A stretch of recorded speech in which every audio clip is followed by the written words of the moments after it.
Well, if you're one of the estimated 7 million Americans with it, you probably know that help is usually limited to bracing or surgery. But for Holly Davis, the alternative is something called structural integration. It's a new twist in scoliosis treatment. You'd never know it by looking at her, but Holly Davis has scoliosis, and a couple of years ago she tweaked her bad back while exercising. Doctors told her something she didn't want to hear. I went to different doctors, and I went to all the top doctors in the Metroplex, and they all kind of said the same thing, that I needed spinal fusion. At 45, the answer to that was an easy no.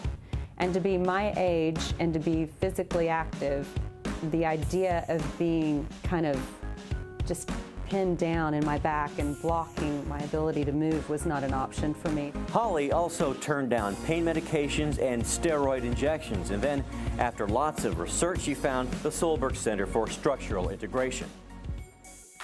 I'll let Michael explain, he's the expert. What we're doing is working with the body in a way to release and organize the connective tissue. In Holly's case, it's all hands on deck. Michael and therapist Sage Ann gently push and pull. Michael says most scoliosis therapies focus on the spine. Structural integration, on the other hand, focuses on the area around the spine. He uses a pillowcase to illustrate. What needs to happen is the decompression and taking the strain and pressure off the spine. Awesome, so I'm gonna have you engage the backside and kind of push this hip bone forward. Sage then takes Holly through something called neuromuscular re-education. So this is good for Holly because of her scoliosis binding on her left side. So we strengthen the right side of the core and generally redirect the tissue on the left side.